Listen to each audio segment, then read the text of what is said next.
In this video, I will be doing the BCML Flamingo character with graffiti, with and without color.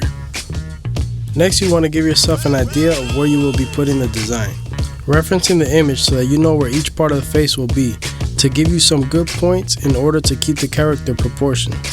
When doing faces, the most important part is keeping the character's face proportioned. In order to do so, I like to start in the center area between the eyes, then work my way to the eyes and the nose of the character. Once you have that center triangle, everything will fall into place. Another trick that will help you stay proportioned is what I like to call using the third eye.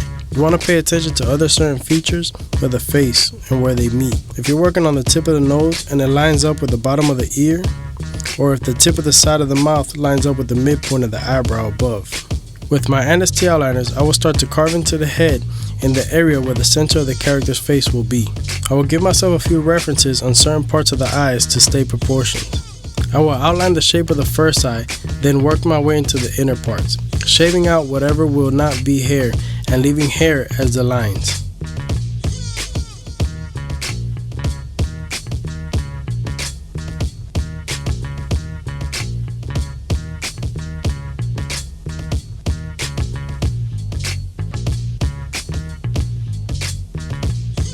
Depending on the side of the line that you are working on, turn your clipper so that you're never covering what you're doing. This will avoid any little mistakes.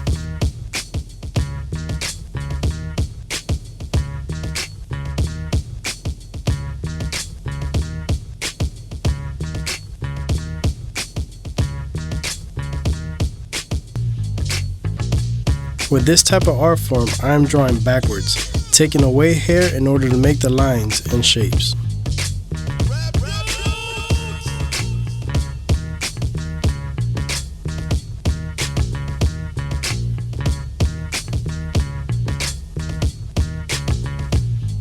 Never get ahead of yourself, because in this art style, there won't be any room for any error. You can't erase and start over. So take your time and always refer back to the image. Understand that every single hair strand is extremely important. If you take out one extra hair, it will throw off the whole image.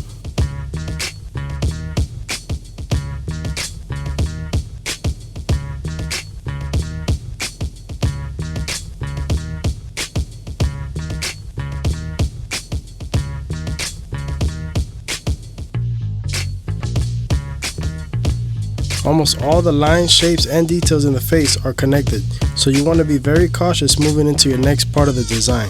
That's why you will see me jump back and forth at times from one side to the other.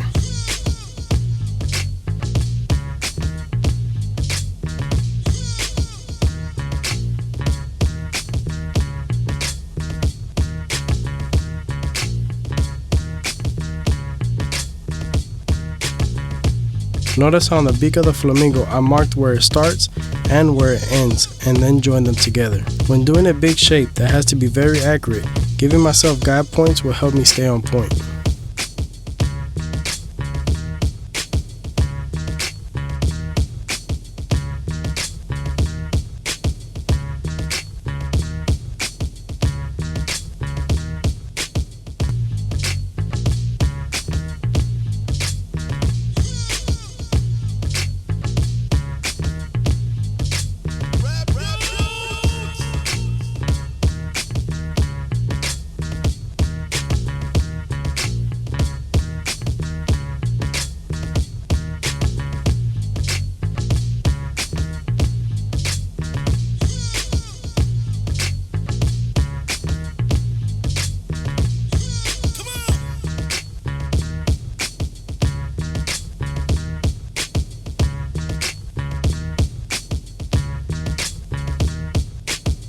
Once you are sure that every detail in the area you are working on is done, you can start to shave out the extra hair.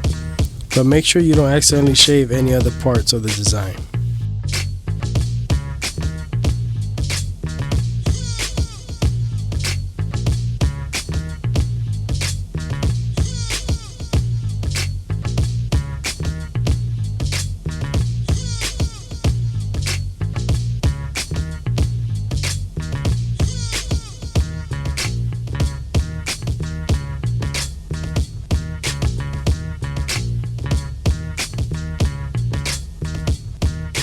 Now I'll be moving on to the hair of the flamingo.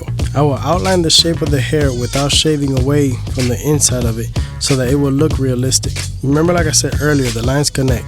So when I started the side of the hair, I slightly started away from the design so that when I come back and outline it later, it all connects.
Now I will continue to carve out the inside of the beak, leaving the bottom part of the beak full to give it a two-tone effect. Before doing any style portraits, you want to study the reference picture and map out what will be hair, what will be shaved out, and what will be shaded.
When outlining the design, make sure to make it even all the way through. I don't fully outline the character yet because I will be putting the letters BCML on the side of the head in a graffiti font inspired by the art on the walls in front of me.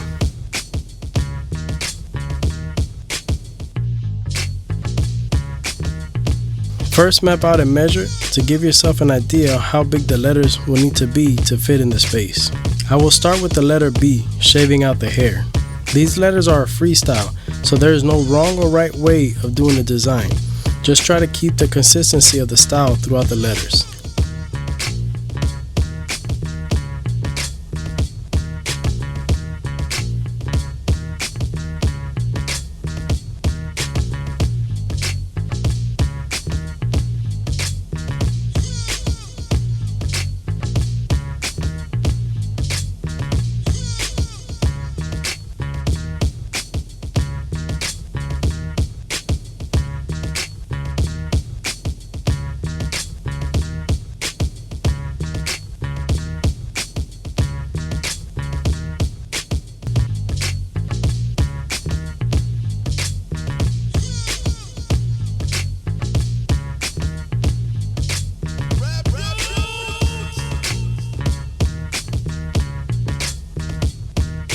Notice how I left the outline around the lower part of the B. That's to make the letters look like they are stacked on top of each other.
Now I will go ahead and finish outlining everything, tying it all together. Make sure that you make the outer part of the outline sharp and a little wider than anywhere else. This will give it a stroke effect that will make it pop and stand out from the haircut, just like a graffiti piece would on the wall.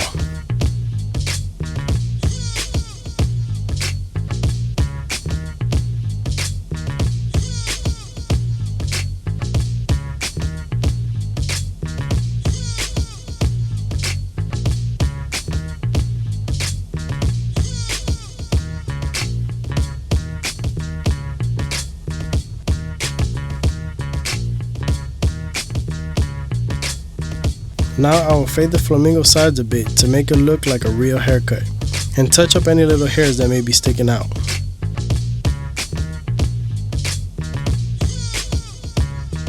I will apply some exotic shave therapy to prep the skin and moisturize it before passing the straight razor. Always stretching the skin and making sure you clean the lines real good so that they look real sharp. Also, when applying color, the colors will go on smoother.